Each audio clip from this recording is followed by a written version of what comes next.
ડિસેમ્બરમાં બનતી આપણે ચોખાના લોટની પાપડી બનાવીએ। હવે માપથી આપણે સામગ્રી બરાબર 2.5 કિલો ચોખાનો લોટ, 200 ગ્રામ લીલા મરચાં, 75 ગ્રામ ખારો, 100 ગ્રામ મીઠું ને જીરું અને અજમો 2 ચમચી। પાણી આપણે જેટલો લોટ એટલું પાણી નવી કણકીમાં। જૂની કણકી હોય તો જેટલો લોટ એનાથી 1.5 ગણું પાણી, યાની 1 તપેલી લોટ તો 1.5 તપેલી પાણી જૂની કણકીમાં।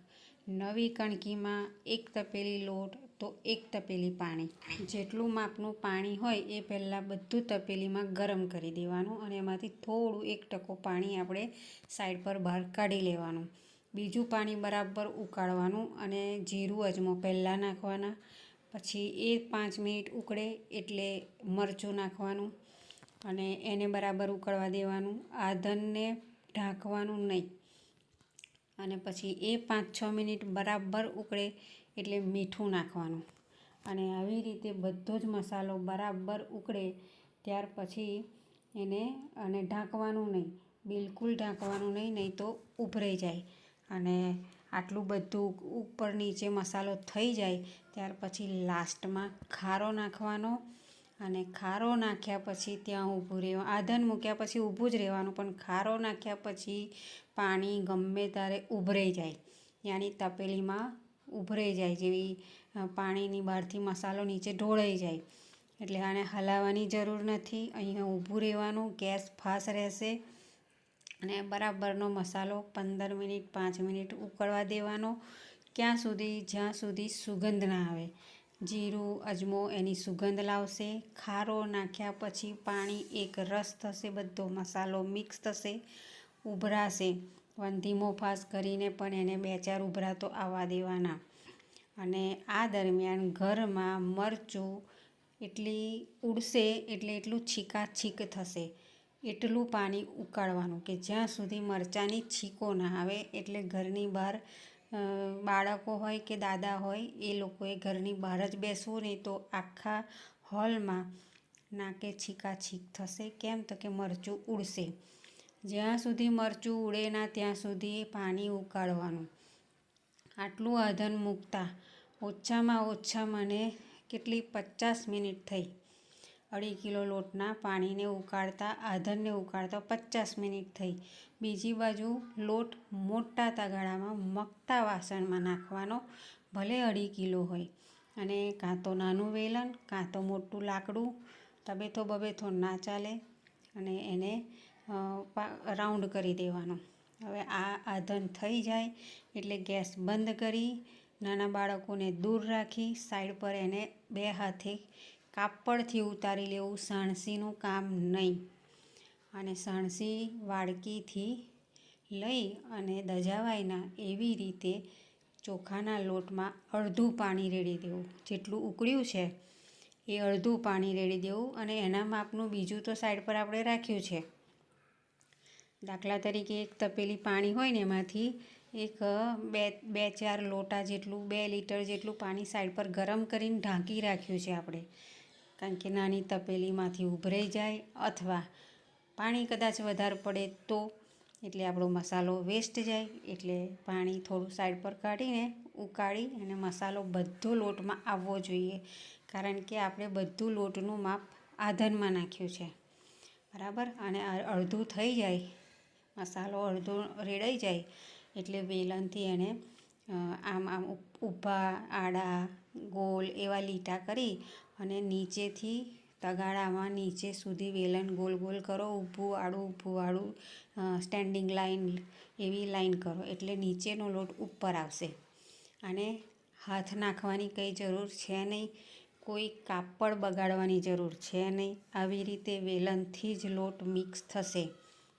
અને બાકીનું બધું પાણી પછી ધીમેથી હલાવીને બધું મસાલા સાથે પાછું રેડી દેવાનું, વધેલું હોય એ પાણી તગાળામાં, અને પછી વેલણથી ફરીથી ઉપર નીચે મસાલો કરતું રહેવાનું અને હલાવતા રહેવાનું। જે જગ્યાએ કોરો લોટ લાગે એ જગ્યાએ 1 વાડકી પાણી રેડ્યું અને પછી પાછો એને લોટને હલાવો।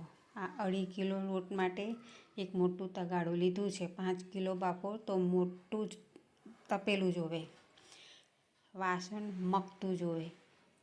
છેલ્લે બધો મસાલો લોટમાં આવી જવો જોઈએ. એટલે ફરી કહું કે પહેલાં જેટલા માપનું પાણી છે એ આખું ઉકાળીને અડધું આપણે સાઈડ પર ઢાંકી દીધું છે. જરૂર પડે એ પ્રમાણે એને નાખવાનું. પછી બધો મસાલો એક રસ થઈ જાય એટલે નાની સ્ટીલની તપેલીમાં કાઢી નાખવાનું. ધાતુની તપેલીમાંથી ને પછી એને ઢાંકી દેવાનું. કેમ તો કે લોટ સુકાઈ ના જાય. બીજી બાજુ તપેલીમાં આધન મૂકવાનું. કેમ? બાફવા માટે. જેવી રીતે આપણે ઢોકળા બાફીએ એવી રીતે ને કાણાવાળો ટોપો મૂકી એમાં સેજ તેલ રેડી અને લોટ એમાં બાફવા મૂકી દેવાનો. હવે આપણે આખું પ્લેટફોર્મ સાફ કરી દેવાનું. પ્લેટફોર્મ ક્લીન થયા પછી વણવાની પ્રિપેરેશન તૈયાર કરવાની. તો પ્લેટફોર્મ પર કાર્પેટ પાથરો, મશીન તૈયાર કરો સાફ કરીને. એક ડીશમાં તેલ ચોપડી દો. મશીન પર ઉપર નીચે જાડી પોલિથીનની કોથળી કટિંગ કરી લો અને એને તેલ લગાવી દો. એક વાડકીમાં તેલ લેવું, એક ડીશ પર તેલ ચોપડવું, પ્લેટફોર્મ પર મશીન લેવું, મશીનને 2 પોલિથીનના જાડા પોલિથીનના ટુકડા લેવા, એને તેલ લગાવવું. બીજી બાજુ આપણે લોટ ઢાંકેલો છે એ બફાઈ ગયો હશે કે નહીં એ જોવાનું. ઢાંકણું ખોલીને વચ્ચે સફેદ લાગે તો સમજવું કે હજુ લોટ બફાયો નથી. તો ગમે તે એક જગ્યાએ નહીં જોવાનું. સાઈડો પર હંમેશા બફાઈ ગયેલો લોટ હશે, પણ વચ્ચે જાડું હોય ને તો વચ્ચેની જગ્યાએ જોવાનું. પછી જ્યાં મોટું આ જો વ્હાઈટ કલરનું છે ને હજુ આ લોટ બફાયો નથી એટલે આને આપણે તરત ફટાફટ ઢાંકી દેવાનો. કેમ તો કે આ વ્હાઈટ છે જોયું, આ જે સફેદ સફેદ લાગે ને એ લોટ હજુ બફાયો નથી. સાઈડ પર થોડું બફાઈ જાય તો એક વખત નહીં 2-3 જગ્યાએ આવું સાઈડ પરથી અને વચ્ચેથી તોડીને જોવાનું કે લોટ બફાયો કે નહીં. તો લોટ નથી બફાયો એટલે આપણે આને ફરી ઢાંકીશું અને થોડું 5 મિનિટ એને બફાવા દઈશું. આ જો વ્હાઈટ દેખાય છે ને, જો તરત ખબર પડી જાય એટલે એને તરત ઢાંકી દેવાનું. એની પાછી બહુ વરાળને વેસ્ટ બી નહીં જવા દેવાની. ત્યાર પછી આપણે એક કોથળો લઈશું અને એ કોથળા પર બી આપણે તેલ લગાવીશું. આવી રીતે ચોખાની બોરી આવે ને એ બોરી લેવાની, એને સરસ રાત્રે ધોઈ કાઢવાની ગરમ પાણીમાં, પછી સૂકવી દેવાની. અને જે એનું લખેલું હોય ને એ ભાગવાળી એ બોરી નહીં લેવાની, પ્લેન બોરી લેવાની જેમાં લખેલું ના હોય ને. પછી આવું વધારે તેલ એક જ વખત લગાવવાનું, કે વારંવાર લગાવવાની જરૂર નથી. અને એમાં તેલ બરાબર લગાવી દેવાનું. અને આવી રીતે આ લોટ જે આપણે કાઢ્યો ને હાથ ગંદા કરવાની જરૂર નથી. આમાં બોરીમાં નાખી અને એની ઉપર બોરી કવર કરી અને હાથની હથેળીથી બરાબર હાથની હથેળીથી મસળવી, 2 હાથે ક્લીન કરી અને પછી ગુલ્લા કરવા તેલવાળા હાથથી અને મશીન પર આવી રીતે એને દબાવીને વણવી અને એક ડીશમાં થપ્પી મારવી. થપ્પી કેવી રીતે મારવાની? 4 આંગળા થપ્પો મારવાનો એટલે એને ક્રીસ ના પડવી જોઈએ. આવી રીતે તેલ લગાવતું જવાનું એટલે 2, 4, 5 પાપડી થાય ને એટલે તેલ લગાવવાનું. ત્યાં સુધી આ પોલિથીન છે એટલે નો પ્રોબ્લેમ, કે ચીપકે નહીં. તમારે નાનું ગુલ્લું કરો, મોટું ગુલ્લું કરો, જાડી પાપડી, પાતળી પાપડી, કોઈને માઇક્રોવેવમાં જોઈતું હોય તો જાડી. હવે આપણા તપેલીમાં આધન નીચે બળી ના જાય એનું ખાસ ખ્યાલ રાખવાનો. એટલે વચ્ચે ચેક કરવાનું કે આધન આપણું ઓછું થઈ ગયું છે. અગર ઓછું થઈ ગયું હોય તો સાઈડ પર એક્સ્ટ્રા ગરમ પાણી ઉકાળીને રેડવું અને પછી પાછું ઢાંકી દેવું. નહીં તો તપેલી કાળી થઈ જશે, બળી જશે અને સ્મેલ આવશે. હવે રાત્રે વણાઈ ગઈ. હવે એને ઢાંકવાની રીત તો ઉપર 2-3 આવા કટકા ઢાંકી દેવાના. એની સાઈડો પરથી બી હવા ના જાય એવી રીતે પેક કરી દેવાનું. નાના બાળકને કેવું આપણે પેક કરીએ, સહેજ બી જગ્યા પોલી ના હોવી જોઈએ. હવે સવાર થયું. હવે પાપડીની કન્ડિશન જુઓ, બધી એવી ને એવી છે.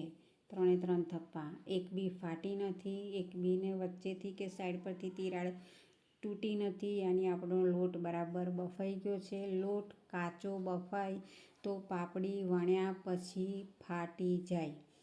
લોટ બફાવા દેવાનો. લોટ કાચો હોય તો એ સફેદ હોય, એકદમ ઇઝી આવી રીતે ઉખડી જાય. હવે એને ટેરેસ પર સાડીમાં સૂકવી દેવાની. કોઈ પ્લાસ્ટિકની જરૂર નથી. સાડી હોય કે ચાદર હોય કે ઓઢણી હોય.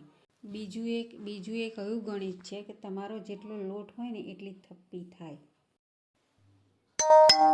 હવે મારે 3 કિલો લોટ હતો ને એટલે 3 પાપડીની થપ્પી થઈ છે.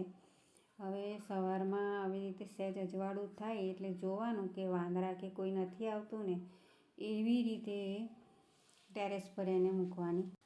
ટેરેસ પર સાડી પાથરવાની એવી જગ્યાએ કે ટાંકી છલકાય તો પાણી ના આવે. સાડીની ચારે બાજુ પથ્થરથી વજન મૂકી દેવાનું તો પવનમાં ઉડી ના જાય. ઉડી જાય પવનમાં તો પાપડી વળી જાય તો ત્યાંથી પાપડીના 2 ટુકડા થઈ જાય. પાપડીને સાડી પર લાઇન ટુ લાઇન ગોઠવવાની, એકની નીચે એક એવી રીતે ઊભી લાઈન કરવાની અથવા આડી લાઈન કરવાની, આવી રીતે. અને એક હાથે લઈ બીજા હાથમાં આમ 4 આંગળા પર પકડી અને હાથ ઊંધો કરી દેવાની. આ એની સ્ટાઇલ છે. આવી રીતે જ થાય. એક હાથમાંથી બીજા હાથમાં લેવાની અને આમ ઊંધા હાથ કરીને એને સાડીમાં નાખી દેવાની. આવી એક બી ક્રીસ ના પડે, જેથી એને તૂટી ના જાય. આગળના વિડીયોમાં મેં આમળાનો ને મિક્સ રસ પુદીનાનો હળદરનો બનાવેલો. એ કાપડમાં એનો રસ ગાળીને એના જે કૂચા વધેલા એ આ કૂચા ટેરેસ પર સૂકવેલા છે. જ્યાં તાપ આવતો હોય એવી જગ્યાએ પાપડી નાખવાની. અને એક સાડીમાં 5 કિલો પાપડીના લોટની પાપડી આવે. એક મોટી સાડીમાં 5 કિલો લોટની પાપડી સુકાવવામાં આવે. અને યાદ રાખવાનું કે વાંદરા બપોરે ના આવે. પરફેક્ટ માપની ચોખાના લોટની પાપડી. સાંજે 5 વાગે એટલે પાપડી લઈ લેવામાં આવે.